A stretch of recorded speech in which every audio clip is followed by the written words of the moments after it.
सभी का बहुत बहुत स्वागत है। मेरा नाम रुबिका लियाकत है और आप हुंकार देख रहे हैं। अरसे के बाद आपसे मुलाकात हो रही है, अच्छा लग रहा है।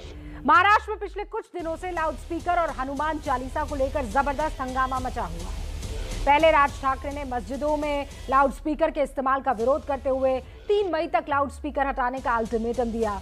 राज ठाकरे के अल्टीमेटम को लेकर हंगामा अभी चल ही रहा था कि हनुमान चालीसा के सहारे अमरावती की सांसद नवनीत राणा की इस पूरे के पूरे विवाद में एंट्री होती है। नवनीत राणा और उनके विधायक पति रवि राणा ने सीएम उद्धव ठाकरे के बंगले के बाहर हनुमान चालीसा का पाठ करने का ऐलान कर दिया। 23 अप्रैल को दोनों हनुमान चालीसा का पाठ करने के लिए मुंबई पहुंचे भी, लेकिन शिव सैनिकों ने जहां वो रुके हुए थे उनके ही घर के बाहर से उनको निकलने नहीं दिया। बाद में राणा दंपत्ति को अरेस्ट कर लिया गया। लेकिन क्या हनुमान चालीसा के पाठ की चुनौती देने पर राणा दंपत्ति के खिलाफ राजद्रोह जैसा केस होना चाहिए? राजद्रोह, क्या यह बदले की कार्रवाई नहीं है? सवाल यह भी कि क्या महाराष्ट्र में लाउडस्पीकर और हनुमान चालीसा पर हंगामे से राज्य की कानून व्यवस्था ध्वस्त हो रही है? सवाल यह भी कि क्या नवनीत राणा बीजेपी के इशारे पर उद्धव सरकार को चैलेंज दे रही है? आज की जो हुंकार है वो इन्हीं सारे सवालों के इर्द गिर्द होगी। लेकिन पहले मैं चाहती हूं आप इस रिपोर्ट को देखें और गौर से देखें। हनुमान ज्ञान गुरु सागर जय कपीसति लोक उजागर रामदूत अतुलित बलधामा अंजनी पुत्र पवन सुत नामा महावीर विक्रम बजरंगी कुमति निवार सुमति के संगी कंचन बरन विराज सुबेसा कानन कुंडल कुंचित केसा हाथे ध्वज बजा विराजे कांधे मूंज जनेऊ साजे। जय आद्या शक्ति माँ, जय आद्या शक्ति, अखंड ब्रह्मांड निपावे, अखंड ब्रह्मांड दीपावे, पाए पंडित माँ।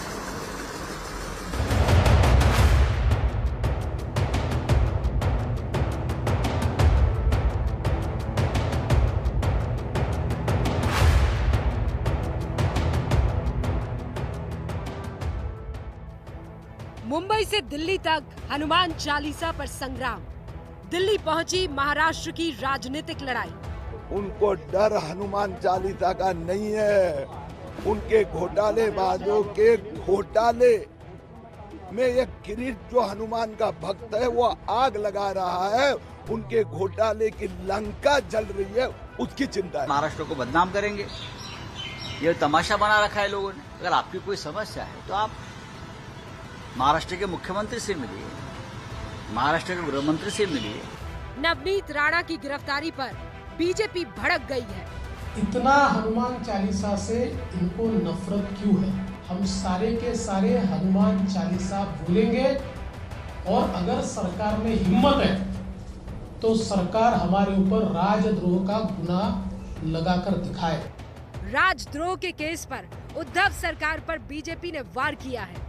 श्री हनुमान चालीसा पढ़ना सबका अधिकार है, उचित स्थान पर पढ़ना अधिकार है और उसमें कोई बाधा नहीं आनी चाहिए। देखिए, आमतौर पर हमने हमेशा से सेडिशन के चार्जेस का विरोध किया है, लेकिन जिस प्रकार से ये विधायक और सांसद आप चुनी हुई सरकार की स्थिरता को खराब करने के लिए एक वातावरण का निर्माण करें तो वहाँ सेडिशन चार्जेस लग पाएंगे या नहीं? हनुमान के नाम महाराष्ट्र का संग्राम सिर्फ पॉलिटिकल ड्रामा, चीप पब्लिसिटी के लिए महंगा पड़ रहा है। लगता है इस स्टेज पर तो राणा दंपत्ति थे, डायरेक्शन भाजपा का था। एक तरफ जहां प्रदेश की सरकार 5 बार आजान की अनुमति देती है, वहीं पर हनुमान चालीसा के लिए देशद्रोह के मुकदमे में लोगों को जेल में बंद कर रही है। ये अपने आप में विरोधाभासी है और अत्यंत दुख का विषय है। हनुमान चालीसा पर हंगामा क्यों बरपा? और इसमें एक शब्द ऐड कर लीजिए, राजनीतिक हंगामा क्यों बरपा है। मैं आपको ये जो राजद्रोह का केस है इसके बारे में थोड़ा तफसील से बता देना चाहती हूं कि हिंदुस्तान में अब तक राजद्रोह के केसेस कितने हुए हैं और उसमें कन्विक्शन रेट क्या रहा है, सजा कितनों को हुई है। 2016, 17, 18, 19, 20 ये आपके सामने 5 साल लगभग है। 2016 में 35 केसेस दर्ज हुए थे, एक को सजा मिली है। 17 में 51 केसेस दर्ज हुए, एक को सजा मिली। 2018 में 70 केसेस दर्ज हुए। और इंटरेस्टिंग क्या है, 35 से ये आंकड़ा बढ़ता चला जाता है, 2019 में 93 तक पहुंचता है, थोड़ा घटता है लेकिन 73 पर आकर रुक जाता है। कन्विक्शन रेट देख लीजिए आप, राजद्रोह केस में सजा की जो दर है वो बहुत कम है, 2.5%। और इसीलिए सवाल ये उठ जाता है, देखिए अगर देश के खिलाफ माहौल बिगाड़ने की कोशिश हो रही है उस केस का उपयोग किया जा सकता है, लेकिन क्या राजनीतिक मंशा के तहत ऐसे केसेस होने चाहिए? ये महत्वपूर्ण सवाल है, क्योंकि 5 साल में राजद्रोह के केस कितने हो गए हैं? 322। और कितने केसेस में सजा मिली है? 8। अनुपात आप खुद ही देख लीजिए। अब इसी के साथ एक और बड़ी खबर भी आपको बता देना चाहती हूं। नवनीत राणा के खिलाफ एक शिकायत दर्ज की गई और शिकायत यह है कि उनके साथ सुलूक बेहतर तरीके से नहीं हो रहा है जेल में। महाराष्ट्र सरकार ने नवनीत राणा पर अब जवाब तलब किया है। माफ कीजिएगा, लोकसभा सचिवालय ने इस मसले पर रिपोर्ट मांगी है और 24 घंटे में रिपोर्ट देने के लिए कहा है, क्योंकि लोकसभा सचिवालय को चिट्ठी लिखी गई थी नवनीत राणा की तरफ से और यह कहा गया था कि उनके साथ दुर्व्यवहार हो रहा है, हिरासत में प्रताड़ित करने का आरोप उन्होंने लगाया था और इसीलिए यह खबर महत्वपूर्ण है। विकास मेरे सहयोगी जुड़ चुके हैं मेरे साथ। विकास, क्या है ये पूरी रिपोर्ट? देखिए, पूरी कहानी ये है कि सांसद होने के नाते अमरावती से नवनीत राणा ने स्पीकर को एक चिट्ठी लिखी थी। चिट्ठी में उन्होंने लिखा था कि उनको गलत तरीके से, गैरकानूनी तरीके से उनको हिरासत में रखा गया और खास पुलिस स्टेशन में उनके साथ उनकी गरिमा के अनुकूल व्यवहार नहीं हुआ। उन्होंने लिखा, उन्होंने तकरीबन 9 पॉइंट्स गिनाते हुए लोकसभा अध्यक्ष को चिट्ठी लिखी थी। उसमें उन्होंने लिखा था कि महाराष्ट्र के अमरावती से लोकसभा सांसद हैं, महाविकास आघाड़ी के सरकार पर वो अक्सर सवाल उठाती रहती हैं और इसलिए वो सरकार के निशाने पर रहते हैं। जब उन्होंने हनुमान चालीसा के मसले पर उन्होंने एक ऐलान किया कि वो हनुमान चालीसा पढ़ना चाहती हैं, तो जब ये उन्होंने एक्ट नहीं किया था उससे पहले ही पुलिस ने उनको उनके घर से गिरफ्तार कर लिया और खास पुलिस स्टेशन में उनके साथ दुर्व्यवहार किया गया। हाँ। और उनके खिलाफ FIR दर्ज की गई, जबकि वो सांसद है। इस मामले में जो प्रोटोकॉल है उसका पालन किया जाना चाहिए था, वो भी महाराष्ट्र पुलिस ने नहीं किया। तो इस 9 पॉइंट की चिट्ठी लिखी है। इसके बाद लोकसभा सचिवालय ने इस पूरी शिकायत का संज्ञान लिया है और तुरंत राज्य सरकार को इस बारे में जवाब दाखिल करने के लिए कहा गया है। ये जवाब राज्य सरकार को 24 घंटे के भीतर देना होगा और उसमें उन्हें लोकसभा सांसद की हैसियत से उनके विशेषाधिकार जो होते हैं सांसद के, उनका उल्लंघन तो नहीं हुआ है, उल्लंघन हुआ है तो किस अधिकारी ने किया हुआ है, ये सब कुछ राज्य सरकार को अपनी रिपोर्ट में। बड़ी खबर है ये। विकास, बहुत बहुत शुक्रिया। शो शुरू होने के फौरन पहले आप ये बड़ी खबर हम तक दे रहे हैं। ये एक लाइन ऑन लाइन जो है वो सेट करेगा आज जो हम डिबेट कर रहे हैं। राम कदम साहब जुड़ चुके हैं जो कि बीजेपी के प्रवक्ता हैं। आनंद दुबे साहब स्क्रीन पर आपको दिखाई दे रहे हैं, शिवसेना के प्रवक्ता हैं। बृजमोहन श्रीवास्तव साहब एनसीपी के प्रवक्ता जुड़ चुके हैं। वागीश सारस्वत महासचिव है MNS के। अरसे बाद वागीश जी आपसे मुलाकात हो रही है, वेलकम, आप सभी का बहुत बहुत स्वागत है। अशोक वानखेड़े साहब वरिष्ठ पत्रकार हमारे साथ जुड़ चुके हैं, आप सभी का बहुत बहुत स्वागत है। आनंद जी, शुरुआत आपसे कर रही हूँ।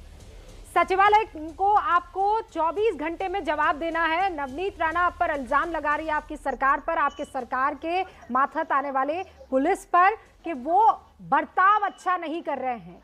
एक गिलास पानी के लिए भी तरसाया जा रहा है, सिर्फ इसलिए कि वो हनुमान चालीसा पढ़ना चाहती थी और वो भी CM के घर के बाहर पढ़ना चाहती थी।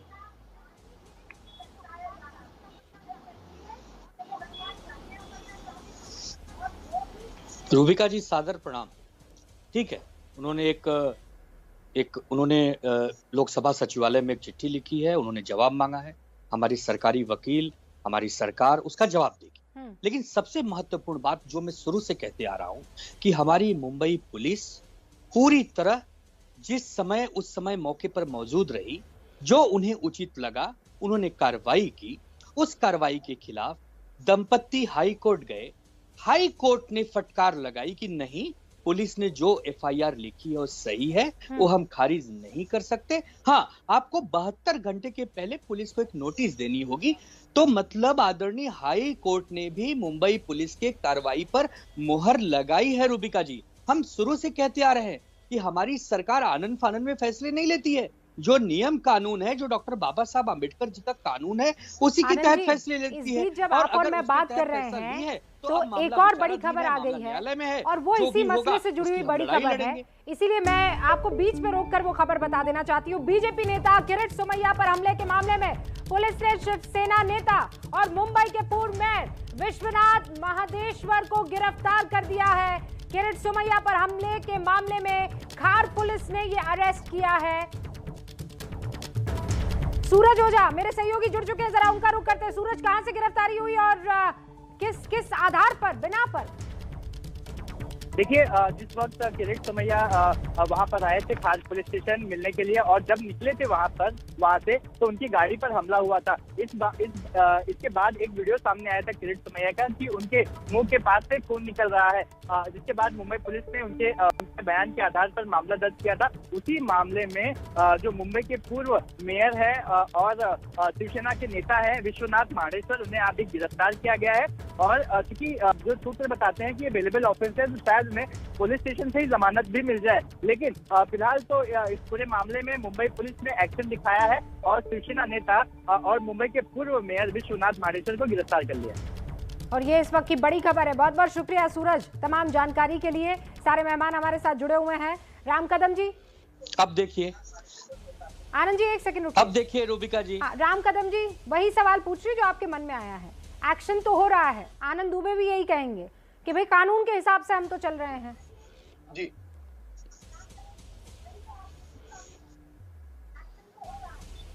देखिए रूबिका जी, आप जैसी वरिष्ठ पत्रकार को यहाँ पर शिवसेना नेता किस तरह से घुमाने का, आपने उनसे पूछा कि पुलिस थाने में एक वर्तमान सांसद को पानी तक के लिए तरसाया गया, की शिकायत लोकसभा में भी करनी पड़ी। इतने बुरे और बद से बदतर हालात आज महाराष्ट्र में दिन दहाड़े जो पूर्व सैनिक हैं उनको घर से खींच करके बाहर निकाला जाता है, उनकी आंख फोड़ी जाती है।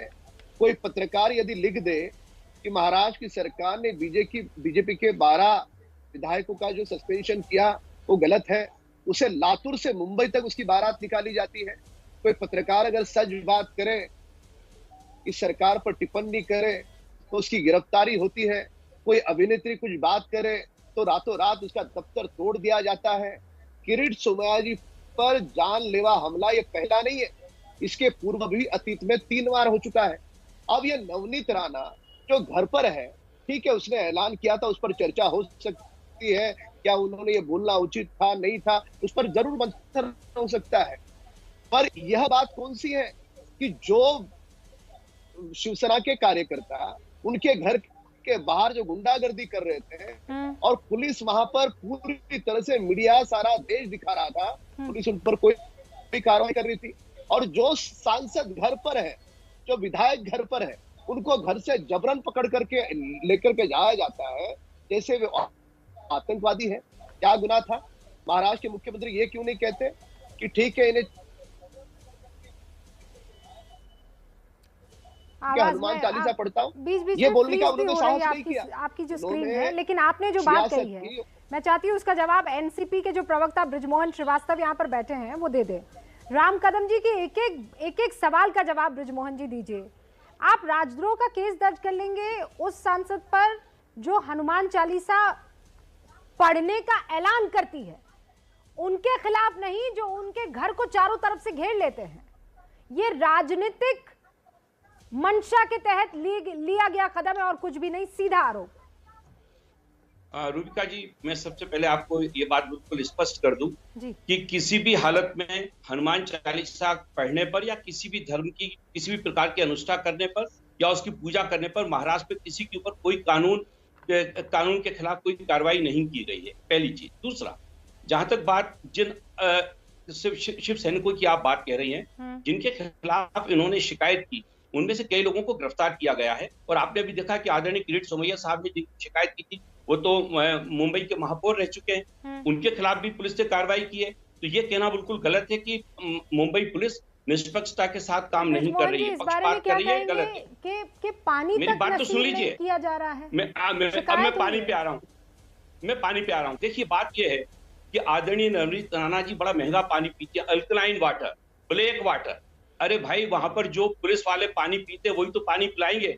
अब यदि आप स्पेशल पानी की व्यवस्था की बात करेंगी तो वो कहां से लाएंगे? कहां से आएगा अल्कलाइन वाटर? कहां से आएगा ब्लैक वाटर? तो मेरा कहना यह है कि जब आप वहां पर पहुंच गए, जब मेरी बात एक मिनट राम कदम साहब, मुझे मेरी बात कह लेने दीजिए। ठीक है, आप ये कह रहे हैं कि बड़ा हाईफाई किस्म का वो पानी पीती है, वो कहां से लेकर आए जेल अथॉरिटी? समझ में आता उस समय कहां से आ जाएगा? ठीक है, आप सुनिए, तत्काल उनको हाईकोर्ट ऑर्डर कर दे, पानी पिलवाया जाएगा। का इस्तेमाल तक नहीं करने दिया जा रहा है, इस पर आप क्या कहेंगे? रूबिका जी, ये बिल्कुल एक ऐसी बात है कि एक व्यक्ति किसी सरकार को बदनाम करना चाहता है, जो कि वो लोग कर रहे हैं। श्री नवनीत राणा जी यही काम कर रही है लगातार, तो वो कुछ भी आरोप लगा सकती है। जहां तक बात सचिवालय, केंद्रीय सचिवालय ने जो जानकारी मांगी है, लोकसभा सचिवालय को पूरी जानकारी पुलिस उपलब्ध करा देगी। और यदि उसमें किसी प्रकार की कोई कमी पाई जाती है, किसी प्रकार की कोई ऐसा लगता है महाराष्ट्र सरकार को कि उनके साथ कोई दुर्व्यवहार हुआ है, हमारी सरकार उस व्यक्ति के खिलाफ कार्रवाई जवाब आपने दे दिया, तीसरे का भी दे दीजिए। परेशान होने की क्या बात? राजद्रोह का केस क्यों? देखिए, हाँ, अब बात आती है राजद्रोह की। राजद्रोह का जो केस लगाया गया है उनके ऊपर, जो मैंने तो इन्वेस्टिगेशन नहीं किया और ना ही मैंने चार्जशीट देखी है, पर मैं ये कह सकता हूं कि जब कोर्ट के सामने ये सारी जानकारी गई और कोर्ट ने जब उनको 14 रोज के लिए न्यायिक हिरासत में भेजा है, इसका मतलब ये है कि पुलिस की कार्रवाई बिल्कुल पूरी तौर से कानून संगत है और उसमें किसी भी प्रकार की कोई विसंगति नहीं है। यदि कोई भी विसंगति होती तो तत्काल उस संबंधित अधिकारी के खिलाफ कार्रवाई करने की बात दोनों ही नेता, हाँ, मैं दो और मेरे मेहमान हैं, लेकिन उससे पहले चूंकि दोनों की तरफ से बात आ गई है, राम कदम जी, आनंद जी को सुना आपने, बृजमोहन जी को सुना, एल्कलाइन वाटर मांग रही हैं, उसमें थोड़ा वक्त लगेगा। दूसरा, हाई कोर्ट ने भी भेज दिया है ना उनको जुडिशियल कस्टडी में।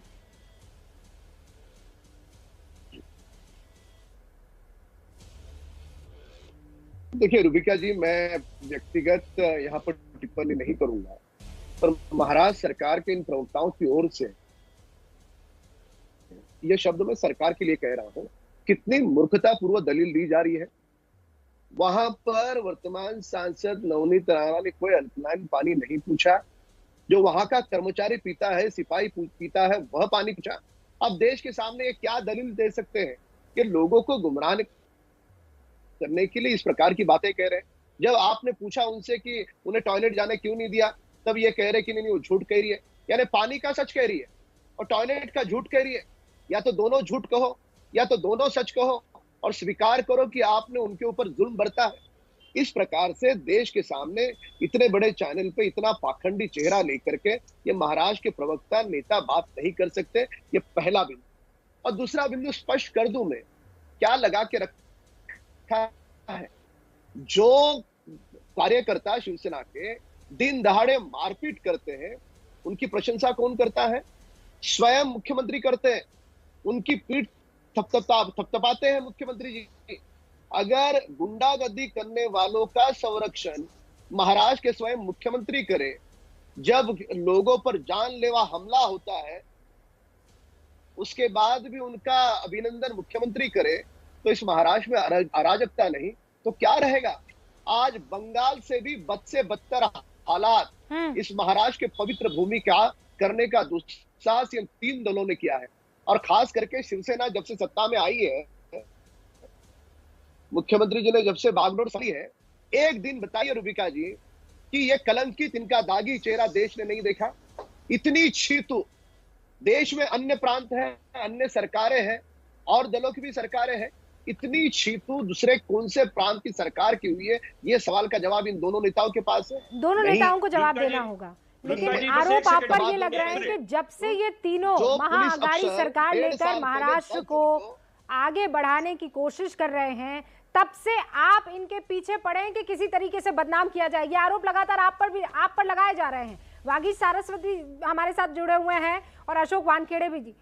अशोक वानखेड़े जी, पहले मैं आपसे समझना चाहूंगी ये चल क्या रहा है? What is happening in Maharashtra sir? काय झाला? इट्स अ टोटल पॉलिटिक्स है रूबिका जी। ना कोई हनुमान भक्ति है, ना कोई राम भक्ति है, ना कोई महाराष्ट्र का विकास है।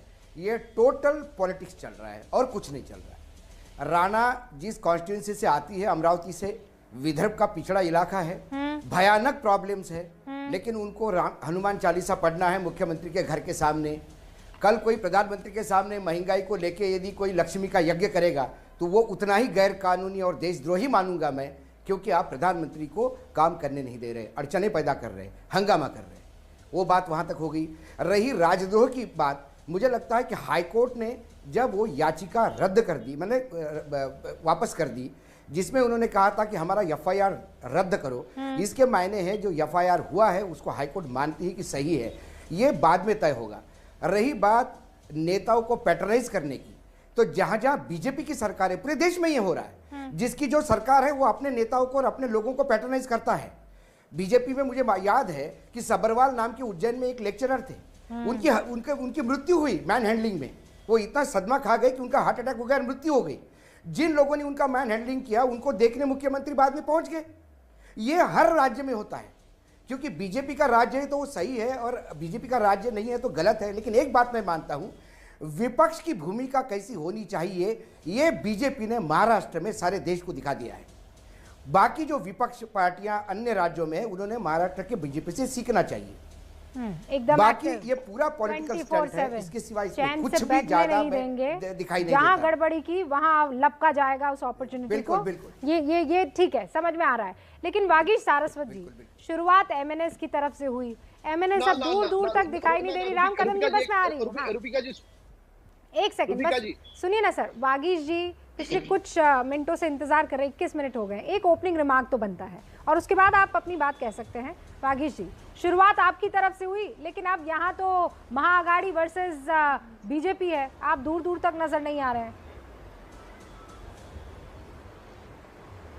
देखिए, ऐसी बात है कि राज ठाकरे ने जब शुरुआत की, राज साहब ने, तो हनुमान चालीसा पढ़ेंगे और ऐसी जगह पे पढ़ेंगे जहाँ पे अवैध तरीके से अजान होती है। आज सबसे बड़ी बात यह है कि जो लोग नास्तिक थे, जिनको पढ़ना नहीं आता था, आज वो लोग भी हनुमान चालीसा पढ़ रहे हैं। मोबाइल पे बजा बजा के, जगह जगह घूम घूम के, किसी भी दल के हों, एनसीपी के हों, कांग्रेस के हों, शिवसेना के हों, सब हनुमान चालीसा पढ़ने में लगे हैं। तो राज साहब ने जो कहा था वो तो पूरे महाराष्ट्र में हो रहा है, और जो राज साहब ने कहा था कुछ गलत नहीं कहा था। आज सर्वदलीय मीटिंग हुई है मुंबई में, गृह मंत्री ने बुलाई थी, उन्होंने सुप्रीम कोर्ट का जो आदेश है वो पढ़ के बताया और सरकार ने ये माना है। राज साहब ठाकरे की जो मांग थी कि सुप्रीम कोर्ट के आदेश का पालन किया जाए, सरकार ने कहा है कि अब ये पालन किया जाएगा। वो जो सुप्रीम कोर्ट का आदेश है मर्जी पे नहीं है, मैंडेटरी है। हर सरकार को, देश की हर राज्य सरकार को पालन करना उसका ज़रूरी है, मैंडेटरी है। इसके बावजूद उसका पालन नहीं किया जाता था। हिंदुओं को या मुसलमानों को, इसमें ये धार्मिक मुद्दा नहीं है। मुद्दा सिर्फ इतना है कि सुप्रीम कोर्ट ने कहा है सिर्फ 15 दिन परमिशन मिलनी चाहिए साल में, सिर्फ 15 दिन। तो वागीश जी, आप ये कह रहे हैं कि आप सत्ता में भले ही ना हो, तो वो जो सुप्रीम कोर्ट लेकिन जो सत्ता में नहीं है उसे भी आप दिशा निर्देश दे रहे हैं और जो सत्ता में उसे भी दिशा निर्देश दे रहे हैं। बृजमोहन जी, मैं ये कहना चाहता हूँ आपको, जय हनुमान ज्ञान गुण सागर, जय कपीस तिहु लोक उजागर, ये सिखा दिया आपको। रूबिका जी, ये सरकार पूरी तौर से राम राज्य के आधार पे चल रही है। आपको याद होगा रामायण में एक जिक्र है कि एक महिला ने सीता जी के ऊपर उंगली उठा दी थी, तो रामचंद्र ने वहां के राजा होने के उपरांत भी सीता जी से अग्नि परीक्षा ली। ये चीज बिल्कुल वही है कि अगर राज ठाकरे साहब ने एक गलत बात, एक मुद्दा उठाया है जो सरकार को लगता है उचित है, उसका पालन करने में क्या बुराई है? राज साहब हमारे सिटीजन है, इसमें क्या बुराई है? एक मिनट चाहिए, एक मिनट, क्या तकलीफ हो गई? उसको गिरफ्तारी तो हो जाती है, लेकिन क्या तकलीफ हो गई? अरे भैया, आपका क्या तकलीफ हो गई? सुन तो लीजिए, अरे सुन तो लीजिए। आपका एक मंत्री, आप क्या सुने, आप पहले हमारी बात सुनिए। आपका राम राज्य का चेहरा हम दिखाते हैं ना। नवाब मलिक आप ही का मंत्री है ना, एक गृह मंत्री था अनिल देशमुख आप ही का मंत्री है ना। ना, ये रामराज का शक्ल है क्या? यही चेहरा है रामराज का? यही आप बताना चाहते हैं कि एक आज भी मंत्री है जो जेल में है और उस पर दाऊद से संबंध होने के आरोप हैं, इसके बावजूद आपके रामराज वाले मुख्यमंत्री ने, आपके रामराज वाली सरकार ने अभी तक इस्तीफा नहीं लिया। यही आपका रामराज है। अरे गुप्ता जी, शर्म कीजिए। अब सुनेंगे, ये किस तरह से मेरी बात सुनेंगे? सुन तो लो, राम जी को अरे सुन तो लीजिए, अरे सुन तो लीजिए, आरोप लगा रहे हैं, जवाब दीजिए। ये कैसा राम राज्य है? सुन तो लीजिए। अच्छा वागी जी रुकिए एक सेकंड, सुन तो लीजिए ना, अब ये सुनना नहीं चाहते। सुन तो लीजिए ना, सुन तो लीजिए। हाँ आपने कहा, सबने सुना। एक सेकंड ब्रिजमोहन जी, ये कैसा राम राज्य है जहाँ पर वो 2 मंत्रियों के ऊपर ऐसे आरोप लगे हैं? ये कैसा राम राज्य है जहाँ हनुमान चालीसा नहीं पढ़ सकता है कोई? पढ़ता है तो राजद्रोह का केस दर्ज कर लेते हैं आप लोग। नहीं रूबिका जी, इसकी हकीकत ऐसी नहीं है, इसकी हकीकत कुछ और है। आदरणीय नवनीत राणा जी को अचानक एक देववाणी होती है कि आपको हनुमान चालीसा पढ़ना है, और हनुमान चालीसा भी आपको कहाँ पढ़ना है? प्रदेश के मुख्यमंत्री के निवास पे जाके पढ़ना है, बगैर अनुमति के पढ़ना है। ना उनका प्रोटोकॉल का ध्यान रखना है, ना सिक्योरिटी का ध्यान रखना है, लेकिन आपको पढ़ना है। अच्छा हुआ उनको यह भविष्यवाणी आदरणीय प्रधानमंत्री जी के लिए नहीं हुई कि आपको जाके देश के प्रधानमंत्री जी के यहाँ पे हनुमान का पाठ करना है। सुन तो लो, आप सुन लो यार, अब सुन लीजिए। रुका जी आप इन्हें रोकिए, रुका जी आप इन्हें रोकिए। इतनी ही आपत्ति थी तो आपकी मेरे को कोई बात नहीं करना, प्रतिनिधि जाकर उनसे बात करता, उनको समझाता, कोई बात नहीं करना, कि हमें कोई बात नहीं करना आपसे नहीं है, माताश्री पर पढ़ने पे आपत्ति है। आपके सरकार का कोई व्यक्ति बात नहीं, करने लेकिन ब्रिजमोहन जी एक बात तो सही कह रहे हैं ना, वागीश जी मेरी बात सुनिए। नहीं ये बिल्कुल सही, आप मेरी बात सुनिए ना। आपने क्या कहा कि कहीं भी, सुनिए वागीश जी मेरी बात सुनिए, हनुमान चालीसा पर किसी को कोई आपत्ति नहीं होनी चाहिए और किसी को होगी भी नहीं। पर आप महाराष्ट्र के मुख्यमंत्री के घर का घेराव करेंगे, चैलेंज करेंगे, तो फिर तो एक्शन लिया जाएगा ना वागीश जी? नहीं लिया जाएगा, मुख्यमंत्री है ना इनके हिसाब से। रूबिका जी, घेराव करने की बात नहीं थी, घेराव करने की बात नहीं थी। अब देखिए मुख्यमंत्री के निर्देश पे, महाराष्ट्र के मुख्यमंत्री के निर्देश, रूबिका जी मुख्यमंत्री के, और राम कदम, रूबिका जी, ब्रजमोहन जी अब हमारी बात सुनिए, ब्रजमोहन जी सुनिए हमारी बात। मुख्यमंत्री आदरणीय उद्धव ठाकरे जी के निर्देश पे शिव सैनिकों ने खार में 2 जनप्रतिनिधियों के घर का घेराव किया, उनको बाहर नहीं निकलने दिया, पुलिस ने उसको गिरफ्तार किया, अमरावती वाले घर पर हमला हुआ। मैं नवनीत राणा के पक्ष में नहीं हूँ, लेकिन घेराव हुआ कहाँ? घेराव तो नवनीत राणा के घर पे हुआ, रवि राणा के घर पे हुआ, और वो कितने गज नीचे गाड़ देने की बात कही थी आपके संजय राउत ने कि कोई मातोश्री के आसपास घूमा तो उसे इतना नीचे गाड़ देंगे। ये राम राज्य है, राम कदम जी। अच्छा बागी जी रुकिए ना, आप भूल गए हैं कि आप एमएनएस से हैं, राम कदम बीजेपी से है, पकड़ने वाली थी इसलिए उन्होंने समझौता। राम कदम को अपनी बात रख लेने दीजिए। ओके ब्रिजमोहन जी, राम कदम जी, ओके ब्रिजमोहन जी, राम कदम जी कह रहे हैं, राम कदम जी जो कह रहे हैं सुन लीजिए, लेकिन ब्रिजमोहन जी कह रहे हैं राम कदम जी आप मुख्यमंत्री के घर पर जाएंगे, जहां मर्जी आएगी वहां पर कुछ भी करने लगेंगे, कोई कानून व्यवस्था तो है ना सर?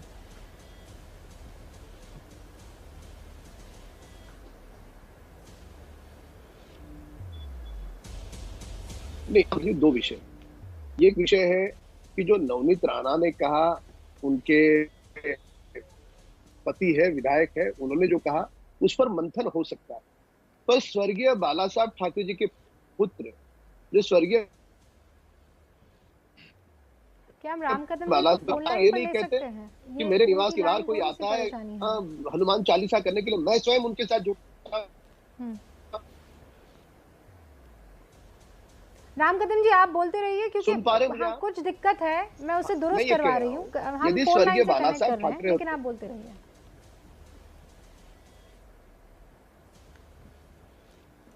मैं ये कह रहा था कि यदि बाला साहब ठाकरे होते तो वे स्वयं कहते कि मैं बंगले के बाहर आता हूं, हम सारे मिलकर के हनुमान चालीसा करते हैं, बंगले के बाहर क्यों, मेरे घर पर करते हैं। इतना आदर सम्मान हनुमान जी को देते हैं। हिंदू देवी क्या हुआ, उन्हीं के पुत्र, उन्हीं का दल, उन्होंने गुंडागर्दी की, जो हनुमान चालीसा करने की बात कर रहे थे उनको कारावास में डाल दिया। ये कौन सा राज्य है? ये पूरी तरह से यहाँ पर जैसे मानकर चलो जुल्मी तरह का काम चल रहा है। और दूसरी बात मैं कह दूं यहाँ पर, आपने कहा कि महाराष्ट्र की बीजेपी से एक बात सीखनी चाहिए, क्योंकि आप मुझे बात बताइए, ये तीनों दल मिलकर के लोगों को लूटे, ये तीनों दल मिलकर के लोगों को, क्या हम शांत रहे? ये तीनों दल मिलकर के करोड़ों रुपए आईपीएस अफसर से ट्रांसफर के तबादले के लिए, आप क्या चाहते हैं हम शांत रहे? ये तीनों दल मिलकर के जो टेंडर्स है बड़े बड़े, इसमें करोड़ों रुपए खाए, लोगों की लूट करे, क्या चाहता है देश? एक मिनट, जो सही विपक्ष में शिवसेना के ऊपर बड़े आरोप लग रहे हैं, मुझे जवाब वो दूसरे पॉइंट का जवाब आप दे दीजिएगा, लेकिन पहले वाले का बहुत महत्वपूर्ण है। हिंदू हृदय सम्राट आनंद दुबे जी किसे कहा जाता था? शिवसेना जिसने बनाई, जिसका आज भी शिव सैनिक नतमस्तक होकर आराधना करता है, आदरणीय बाला साहब ठाकरे जी। बिल्कुल सही। तो आदरणीय बाल ठाकरे अगर होते, वो उनकी हयाती में क्या आज की तारीख में हनुमान चालीसा पर कोई दिक्कत आ रही होती? आपको बदल दिया। वो कह रहा है खरबूजे को देखकर खरबूजा रंग बदल रहा है, और यहाँ खरबूजा एनसीपी है और खरबूजा कांग्रेस है। जी, आदरणीय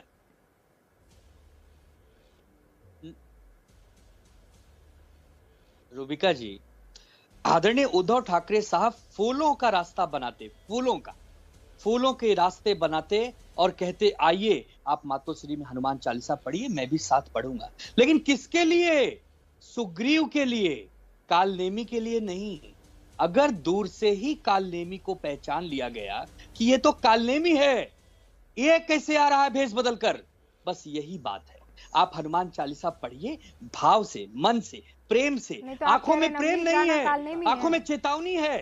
किसके खिलाफ? सरकार के खिलाफ, मुख्यमंत्री के खिलाफ, शिवसेना के खिलाफ।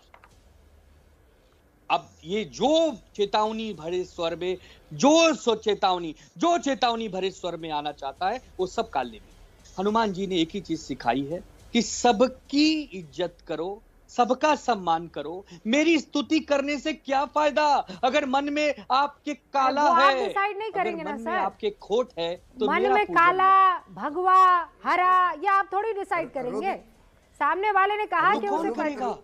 वो रूबिका, एक मिनट, वानखेड़े साहब कुछ कहना चाह रहे हैं? हाँ वानखेड़े जी। नहीं तो हमारे घर पर, एक मिनट, हमारे घर पर प्रेम से आइए। हमारे घर पर प्रेम से। एक मिनट, एक सेकंड, चारों तरफ तो आपने घेराव कर दिया। एक मिनट भाई, रुकिए जरा, एक मिनट, मैं जरा फैक्ट ठीक करूं।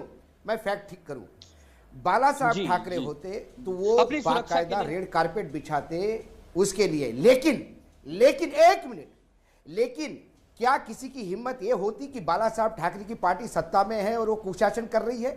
शनि लग चुका है महाराष्ट्र में। राणा का स्टेटमेंट ये था कि महाराष्ट्र में कुशासन का शनि लग चुका है और उस शनि के निवारण के लिए हम वहां पे हनुमान चालीसा का पाठ करना चाहते हैं। तो क्या मुख्यमंत्री उनको अलाउ करके अपने पे कुशासन और शनि लगने का एक सेकंड, अरे मेरी पूरी बात तो सुन लीजिए। अरे पूरी बात, एक मिनट, पूरी बात सुन लीजिए यार। हमने भी स्टेटमेंट सुना है, वीडियो है हमारे पास। एक मिनट आगे ब्रिजमोहन जी, एक मिनट। अभी हाल ही में बनारस में, एक सेकंड, हाल ही में बनारस में जो मस्जिद और मंदिर का जो मसला है, वह ज्ञान व्यापी मस्जिद मुक्त समिति कोई बनी है। उन्होंने 5 बार हनुमान चालीसा चलाया नमाज के सामने। योगी जी ने उस आदमी को अरेस्ट करवाया। बिल्कुल सही, क्योंकि लॉ एंड ऑर्डर का मामला था। तो योगी जी को कोई हिंदू विरोधी नहीं कहेगा। योगी जी कह रहे थे कि हनुमान चालीसा आपके घर में पढ़ो, जहां पढ़ना है पढ़ो। मुसलमानों के मस्जिद में आवाज तेज होती है, रूल है, कानून है सुप्रीम कोर्ट का, उसके तहत उस पर मस्जिदों पे एक्शन करो। लेकिन ये जुडिशियरी अधिकार किसी पॉलिटिकल पार्टी का नहीं हो सकता कि मस्जिद के सामने हम हनुमान चालीसा पढ़ेंगे। इससे होगा क्या? मस्जिद जो पॉल्यूशन कर रहा है चालीसा, उससे डबल पॉल्यूशन करेगा, होगा, प्रॉब्लम तो सॉल्व नहीं होगा। इसमें लॉ एंड ऑर्डर का प्रॉब्लम है। यही मुख्य कारण है और कुछ नहीं। यदि वो कहते कि मुझे हनुमान चालीसा करना है मुख्यमंत्री के स्वास्थ्य के लिए, वो मना नहीं करते। लेकिन आपने कहा कि कुशासन का शनि बैठा है और उस शनि के निवारण के लिए, अरे बाप रे, तो कौन मुख्यमंत्री अपने कुशासन वाला मुख्यमंत्री कहेगा? अरे लेकिन इसमें लॉ एंड ऑर्डर कहाँ आ गया? फिर कोई कुछ भी कह देगा तो उसके ऊपर राजद्रोह का केस थोड़ी लग जाएगा। अशोक वानखेड़े जी। वही नहीं, एक मिनट रूबिका जी, अब वो राजद्रोह आपके और मेरे क्वेश्चन में नहीं रहा। हाई कोर्ट ने यदि एफआईआर रद्द करने की बात की, रद्द नहीं करने की बात की है, तो राजद्रोह का मुकदमा ठीक है। फिर ऐसे 124 लोगों पे यूपी में राजद्रोह के लगे थे। हाईकोर्ट इलाहाबाद ने 94 लोगों का राजद्रोह स्क्वैश करवाया। होता है, हर पॉलिटिकल पार्टी लगाती है, हाईकोर्ट स्क्वैश कर देती है। यदि ये हाईकोर्ट स्क्वैश कर दे या कल सुप्रीम कोर्ट स्क्वैश कर दे, अशोक वानखेड़े जी एकदम शुरू में हमने बताया 322 इन 5 सालों में राजद्रोह के केसेस लगे हैं, उसमें कितने लोगों को जो है सजा मिली है? 2.5%। और वो कितने होते हैं? 8 लोग। तो आपने रूबिका जी आपने सिर्फ नंबर बताया, आप राज्य वाइज बताती तो आपको पता पड़ता किस राज्य में कितने राजद्रोह के मुकदमे लगे हैं, तो फिर पता पड़ता कौन राज्य, कौन शासित प्रदेश है, किस पार्टी का राज्य है और कौन लगा रहा है राजद्रोह के मुकदमे। ये आपका जितना बंगाल में लग रहा है, उतने यूपी में लग रहा है, उतने राजस्थान में भी लग रहा है। हमें जरा इस पे भी देख लेना चाहिए कि कौन से राज्य में कितना राजद्रोह का केसेस लगाए जा रहे हैं और कौन कैसे उसका इस्तेमाल कर रहा है। बृजमोहन जी, आप भी उससे अछूते नहीं है, लेकिन वागीश सारस्वत जी, जो अशोक वानखेड़े कह रहे हैं, आनंद दुबे कह रहे हैं और बृजमोहन जी भी कह रहे हैं, मैं राम कदम जी का भी इंतजार कर रही हूँ कि आप धमकी भरे लहजे में ये कहेंगे कि अब मैं बताती हूँ, शनि बैठा हुआ है, अब मैं यहाँ पर आकर हनुमान चालीसा, तो कौन देश के राज्य का मुख्यमंत्री जो है वो सहन करेगा? बृजमोहन जी एक सेकंड, वागीश सारस्वत जी से बात हो रही है। नहीं, पर ये मेरी बात तो सुनते नहीं है, तो मैं इनकी बात कैसे सुनूं? बताइए। नहीं, अरे भाई ये तो बड़ा वो नागिन वाला स्टैंड हो जाएगा, बदला लूंगा वाला। अशोक वानखेड़े जी वरिष्ठ पत्रकार हैं, हम उनका बहुत सम्मान करते हैं। एक चीज अशोक जी को भी समझनी चाहिए और पूरा देश इसको समझ रहा है, पूरा देश इसको समझ रहा है कि हमेशा हर जगह पे एक बार आंदोलन की जरूरत होती है। हनुमान चालीसा की जो शुरुआत हुई है वो एक तरह से आंदोलन बन चुका है पूरे देश में। ये किसी का विरोध करने के लिए, ये धार्मिक मसला नहीं है, राजनीतिक मसला नहीं है, परंतु जब नवनीत राणा ने कुशासन का चेहरा उजागर करने की कोशिश की तो कम से कम पूरे देश में चर्चा तो हो रही है, बताया तो जा रहा है कि महाराष्ट्र की सरकार क्या क्या गलत कर रही है। भले ही उनको गिरफ्तार होना पड़ा, भले ही उन पर केस चल रहे हैं, भले ही उनको जेल में जाना पड़ा, लेकिन आंदोलन करते हुए किसी भी व्यक्ति को जाना पड़ता है। हमने मस्जिदों के सामने तेज आवाज में लाउडस्पीकर चलाया, हमारे लाउडस्पीकर जब्त कर लिए गए, हमारे कार्यकर्ताओं पर फाइन लगा। हम यही तो चाहते हैं कि मस्जिदों में जो अवैध रूप से लाउडस्पीकर लग रहे वो बंद कर दीजिए, ये हमारा आंदोलन है। अगर ये बात पूरी हो जाती है तो आंदोलन खत्म हो जाता है। आप अपनी रावण की तरह वानखेड़े जी एक सेकंड, अब लाउड स्पीकर जा रहा है बृजमोहन जी को। बृजमोहन जी हंसेंगे उससे कुछ हासिल होगा नहीं। बृजमोहन जी एक बहुत सीरियस बात है, एक बात सुनिए। वानखेड़े जी एक सेकंड रुकिए, बृजमोहन जी प्लीज मेरी बात सुनिए और सीरियसली। रूबिका जी, अगर कॉन्फिस्केट करना है तो फिर हर धर्म के लाउड स्पीकर को कीजिए ना सर। आप ये दिखाने में कामयाब हुए कि आप हिंदू विरोधी हैं, आपको डर लगता है हनुमान चालीसा से। रूबिका जी, हम सुप्रीम कोर्ट का, मेरी बात सुन लीजिए प्लीज। सुप्रीम कोर्ट का 2005 का जो आदेश है वो पब्लिक एड्रेसिंग सिस्टम के ऊपर है, ना उन्होंने मस्जिद का जिक्र किया है ना उसमें मंदिर का जिक्र किया है। और महाराष्ट्र की सरकार भी उस आर्डर के अंतर्गत ही काम कर रही है, ये बगैर देखे कि वो मंदिर है, मस्जिद है या कोई और जगह है जहां पर की पब्लिक एड्रेसिंग सिस्टम का उपयोग हो रहा है। मैं दूसरी बात आप MNS के प्रवक्ता से कहना चाहता हूं कि मेरी बात सुन लीजिए। सुप्रीम कोर्ट ने लिखा है कि 365 दिन में 5 बार लाउडस्पीकर बजना चाहिए, ये सुप्रीम कोर्ट ने परमिशन। सुप्रीम कोर्ट ने ये कहा है कि साल भर में सिर्फ 15 दिन इजाजत लेकर के आप लाउडस्पीकर लगा सकते हैं, ये सुप्रीम कोर्ट ने कहा है। 15 दिन, लेकिन मस्जिदों पर 365 दिन में 5 बार लाउडस्पीकर लगता है, ये सुप्रीम कोर्ट ने कहा कि ये अवैध है। यही तो हम कह रहे हैं कि इस जो अवैध तरीके से बज रहा है उसको बंद कर दीजिए, हिंदू का हो या मुसलमान का। मैं कह रही हूँ आप इसमें हिंदू मुसलमान क्यों कर रहे हैं? भाई कान जो है, आवाज ये देखकर तो नहीं आएगी कि ये मियाँ भाई का कान है, ये हिंदू का कान है, ये जो है ये ईसाई का कान है। भाई स्वास्थ्य के लिए तो आवाजें सबके लिए हानिकारक होती है ना, एक डेसिबल पॉइंट के बाद, और इसीलिए आपकी दुखती नस पर उन्होंने काम कर दिया। बृजमोहन जी, राम कदम जी, इसमें कोई दुखती नस नहीं है मैडम, मिनट है, बस रुक जाइए। दुखती नस जैसा कोई मुद्दा नहीं है। मैं आपसे एक बात, ओके राम कदम जी, अब मुझे ये बताइए, आप लोग आगे करने क्या वाले हैं? शुरू हुआ एमएनएस से ये पूरा का पूरा मामला, एक निर्दलीय जो है वो इस पूरे केस में आता है, बीजेपी के किरीट सोमैया पर सीधे तौर पर आक्रमण होता है। What next? आप लोग सरकार गिराने के चक्कर में हैं।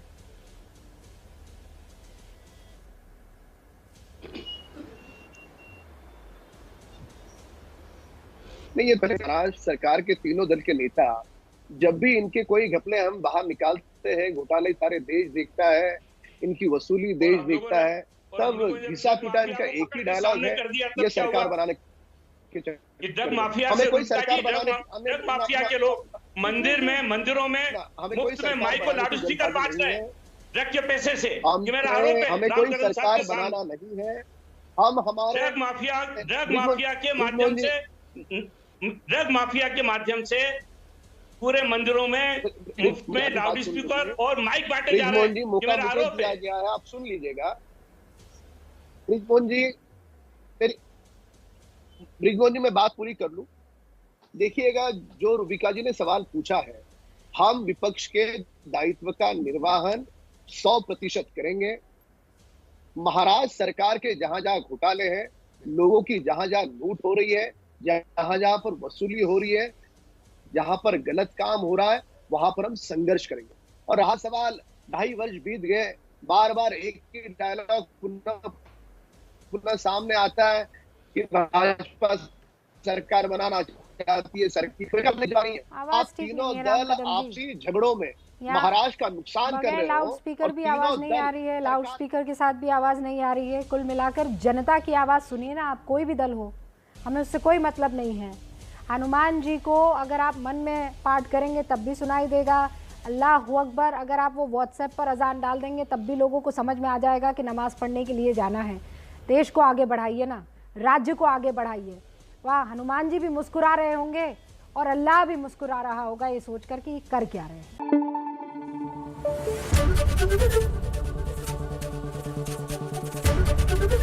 एबीपी न्यूज आपको रखे आगे।